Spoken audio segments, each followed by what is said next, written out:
seguimos, gracias a Dios, estudiando el libro de los Hechos. Hoy vamos a terminar en este video el capítulo 4.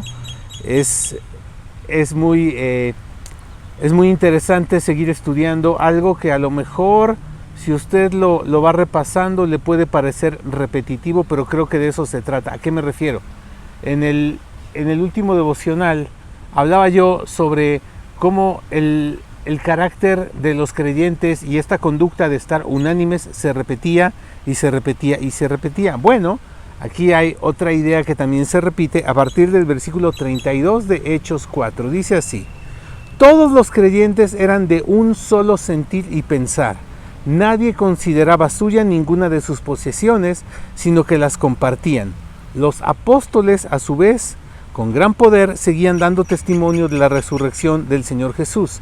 La gracia de Dios se derramaba abundantemente sobre todos ellos, pues no había ningún necesitado en la comunidad. Quienes poseían casas o terrenos los vendían y llevaban el dinero de las ventas. Lo entregaban a los apóstoles para que se distribuyera según la necesidad de cada uno.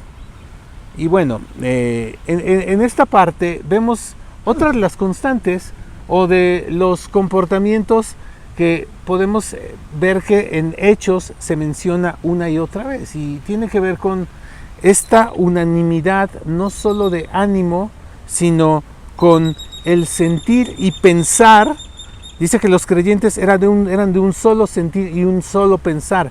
Esto me habla del ánimo, pero el ser unánimes en sentir y pensar no los dejaba solo en una idea en la mente. No solo hacía que estuvieran contentos y animados para alabar a Dios, que es muy importante.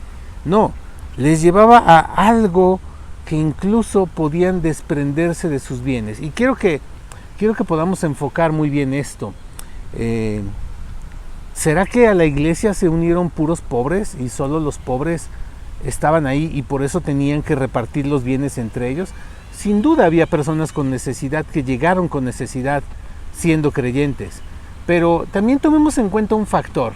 En ese tiempo, si una persona decidía seguir a Cristo, esa decisión podía implicar renunciar a su familia, renunciar tal vez hasta a su nacionalidad y claro, renunciar a sus bienes.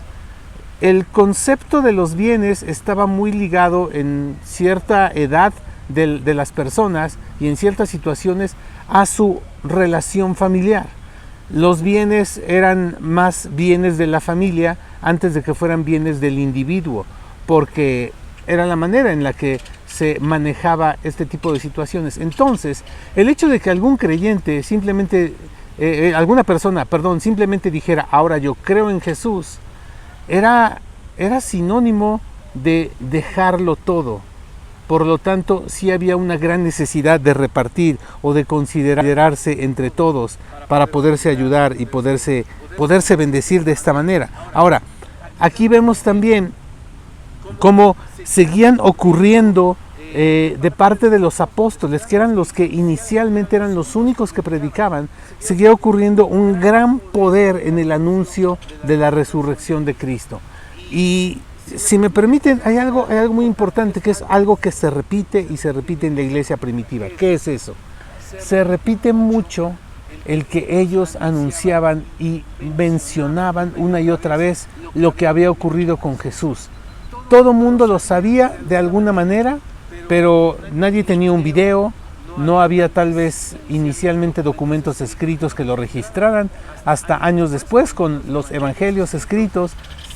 Por lo tanto, era necesario mencionar una vez y otra vez y otra vez y repetir los hechos. Y esto es una manera de enseñarnos lo que tenemos que hacer nosotros con nuestros hijos, con nuestra familia. Mire, a veces nos confiamos de que, bueno, la Biblia ahí está, la tienen. La Biblia ahí está, la tienen.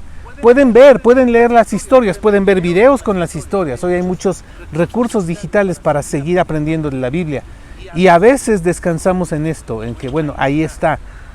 Pero yo veo a una iglesia que hablaba, todo el tiempo repetía lo que Jesús había hecho. Eso es el anuncio del Evangelio. Se tiene que verbalizar, se tiene que decir.